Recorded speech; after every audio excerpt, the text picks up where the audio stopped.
Okay, hello everybody. This is Maple Leaf on freechess.org or OK Theism on YouTube. I'm speaking to Rob now. He's got a blog. I guess is the topic on your blog philosophical topics? They are philosophical, um, but I've tried to communicate the is readable way possible. I mean, so if you read it, it reads just like somebody was trying to convey some idea. If you read like traditional philosophy, is very difficult. Um, Mine is much more relatable. So, I mean, if you read it, you might not think it'd be philosophy. Okay. So why don't you go ahead and tell us a little bit about your blog post? Alright, I mean, I only started the blog a month ago. I was inspired by Bethany Grace. Okay. Do you know Bethany Grace? I do, but why don't you go ahead and explain who she is? Bethany Grace is a chess player from Iowa. It's Okay. in the United States. Right. She runs a blog and she interviews artists, and she's a very religious lady who posts very interesting articles about. One interesting article was about how we might. Um, she related the chess position to her faith in Jesus. Oh, can I just ask I found that great. one quick question? I just want to ask one quick question. You're telling me there's someone who's a chess player. She talks about philosophical topics, and it's a woman. All those three Yes, things. she's a young woman. Okay. All I right. know, I was flabbergasted, and I even said to her after a while, it's not fair on your boyfriend if I keep talking to you so much. That's okay. You've got an ocean between you. It should be all right. Yeah, no, I don't talk. I haven't talked to her in months. I post on her blog when I find something very insightful. Okay. So later you can give me her link, and I will post it somewhere. Her link to her blog. But for anyone who's wondering, I've got Rob's blog link in the description of the video.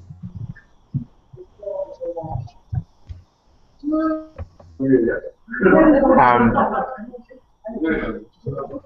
I'm pretty embarrassed to read it. Do you want to summarize it? I'll read some.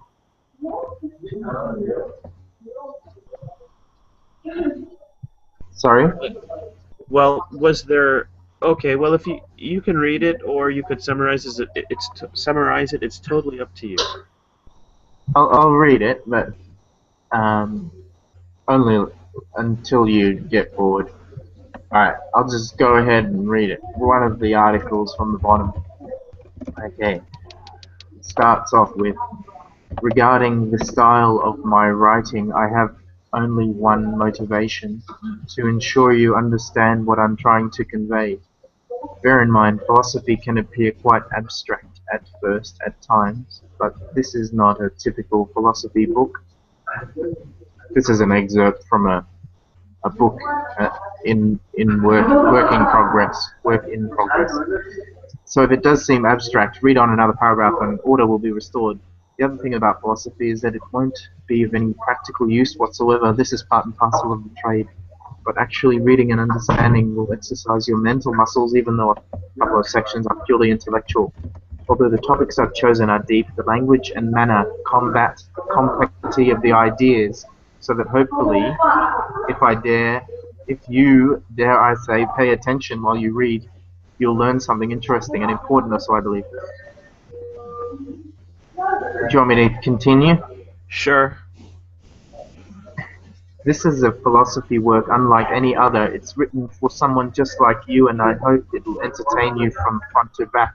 I know you're going to enjoy the journey, but I won't make it easy for you. You've had it easy up until now. It's time to get real. I should know. I know you inside out. Trust me. I know all those incredible things you want to do to help everyone around you, even though you don't show it sometimes. And because I know what you're capable of, you magician, I'm going to make sure you apply yourself in the best way that you can. You're going to be the best version of yourself you can be when you're done, when we're done. Of course, there'll be some challenges along the way, but that's what you ordered, and it's nothing I haven't seen you handle before, though. Maybe one or two things. Anyway, that was one article I wrote a long time ago. Right. Do you happen to I didn't know actually the... get Are you looking at the URL right now? sorry. I'm looking at the article at the bottom. You and the often lawless, formless, unforgiving, contradictory, paradoxical world of philosophy But is this is on an your... article. Is this on your blog or on her blog? It's on my blog at the Oh, okay. bottom. It's halfway down. Okay. So we're talking about a blog from philosophyhvblogspot.com.au. Yeah, that's right. Yep. Okay. Um, so I got that sense of almost like a statement about self-improvement. Yeah. Dude, is that is she relating that to religion? Oh, that's me who wrote that. Okay. Um, Sorry, are you relating that to religion? yeah, I write about religion, but I haven't actually finished it yet. So, Okay. I mean, the part that I just read is not even philosophy. I shouldn't have even started there. But that's just an excerpt from the book. But I can tell you some ideas that are. I mean, I work to try to prove rather than um, a religious standpoint of having faith in Jesus or having faith in God. Or are you a Christian, Maple? Personally, I would consider myself Sorry. I would consider myself a Christian. Yeah. Okay. I mean, so there was a guy called Thomas Aquinas, and he Yes. wrote. He was a priest, and he wrote a couple of proofs for the existence of God, and he wrote one which was, if something exists, then it must have a cause. So I mean, I'd write about things like that, and Descartes himself said, a quote exactly, "For whence can the effect draw its reality if not from its cause?" So I wrote a Yes. lot about that as well. Now, That one, I I can tell you that that particular argument, I think we're talking about the argument from First Cause. yeah, Um, I mean, those are a couple of, maybe they're different, the two that I stated, but I'm sort of giving you the gist of what I talk about in my blog and stuff. sure, But sure. let me hear your opinion. Sorry, tell me what you think. Um, I don't think the argument works. Yeah. I mean, the Aquinas argument. We even in my first philosophy class, we learned that it was contradictory.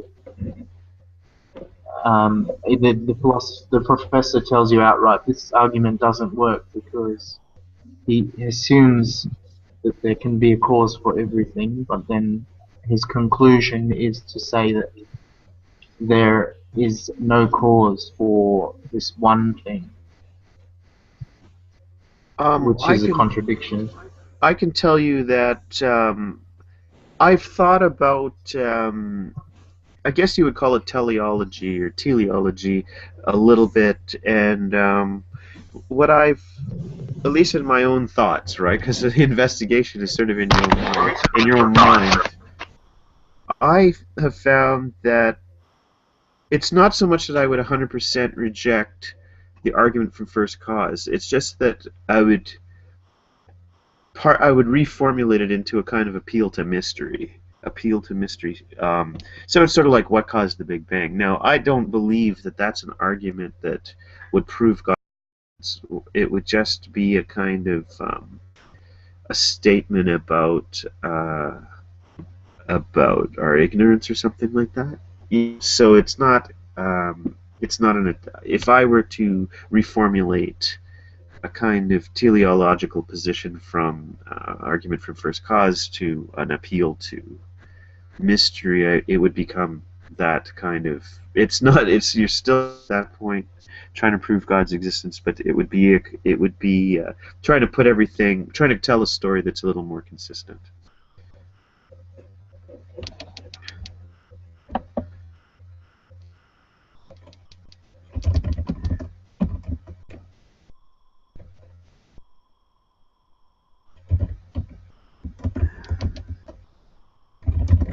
Hello, are we still connected?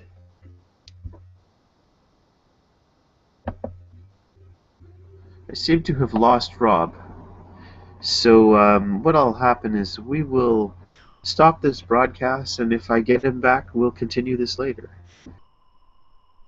Talk to you guys later.